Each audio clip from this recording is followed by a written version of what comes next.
já aqui, tem? Não, né? Poderia explicar melhor. Tem um míssil, que daí eles jogam no ar, e esse míssil ele não explode. Ele larga mini bombas, mini detonadores desse tamanho, que caem no solo e depois programaticamente eles explodem.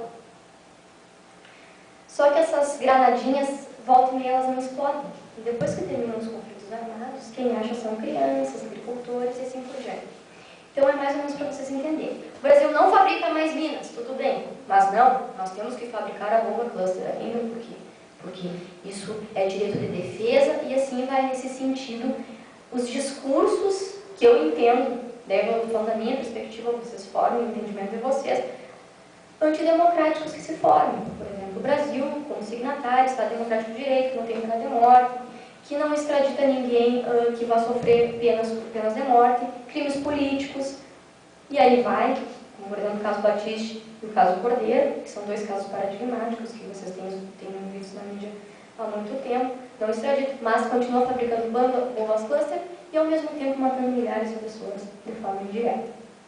Só para vocês terem uma perspectiva, porque eu fiquei sentada, eu digo, não é possível que ele está falando isso nesse sentido, dizendo que a mina terrestre, ela é muito desumana.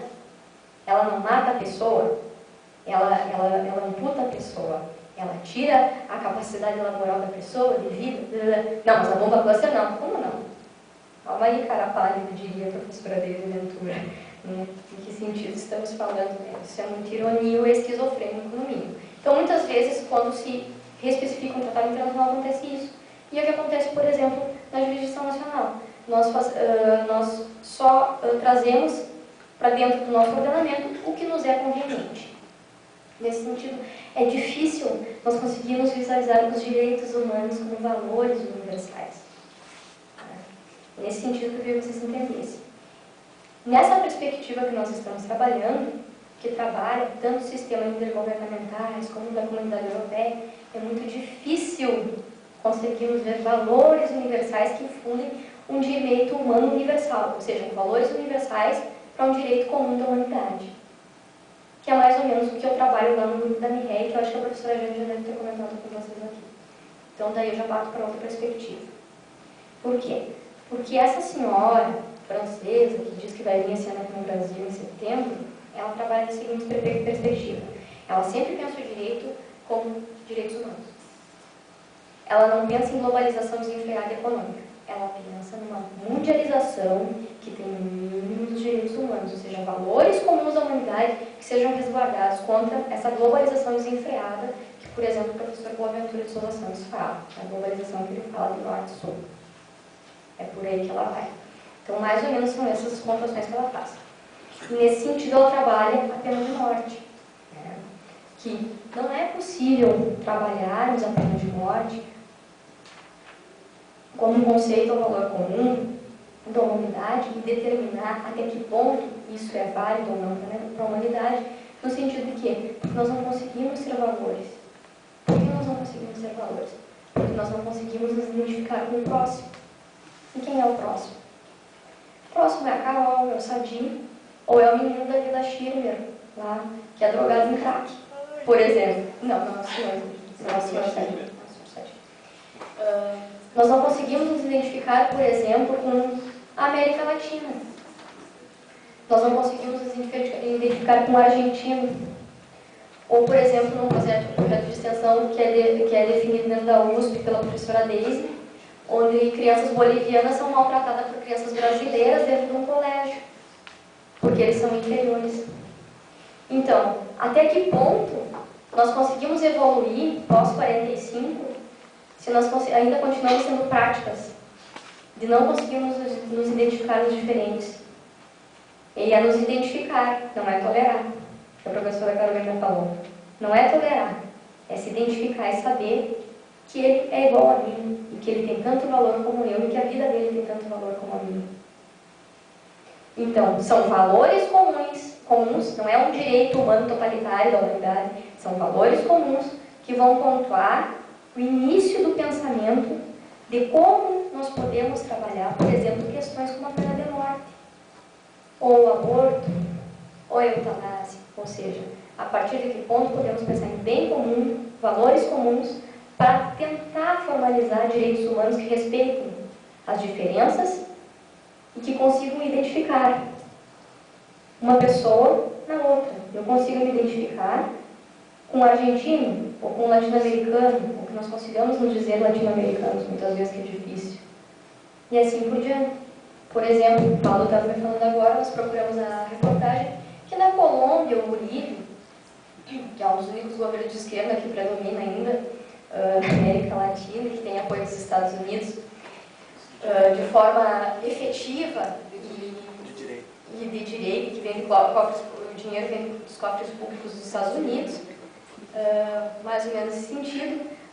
Eles estão pensando em, quem sabe, reinstituir a pena de morte que foi abolida em 1910. Né? Em que sentido isso é um avanço para a nossa integração, para nós pensarmos em valores comuns regionais, por exemplo, da América Latina.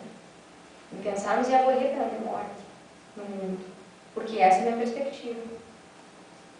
Eu não sei de vocês, mas essa é a minha perspectiva. Mas não é o senso comum.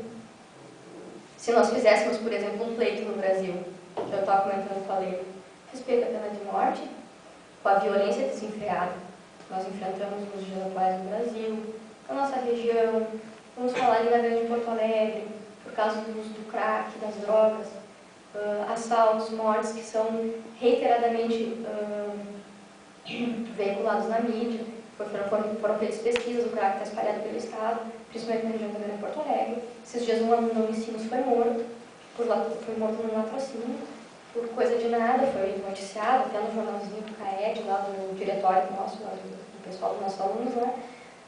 A troco de nada, não foi morto, roubaram a carteira dele com 10, 15 reais. E não conseguiram identificar. Quem cometeu o crime, mas provavelmente foi advindo de toda essa complexidade da modernidade e essa carga que nós não conseguimos dar vazão, tanto com o direito como as outras estruturas sociais. Né? Então é esse o nosso desafio, pensar como. Se nós fizéssemos um pleito sobre pena de morte, desculpa porque eu estava falando sobre pena de morte, vocês entendem o quê? Que no Brasil ia ser aprovado ou não? Claro que a nossa Constituição não permite. Vocês têm que pensar nisso. Mas se houvesse um pleito como houve com as armas, o que vocês acham? Provavelmente seria aprovada a pena de morte, se nossa Constituição permitisse.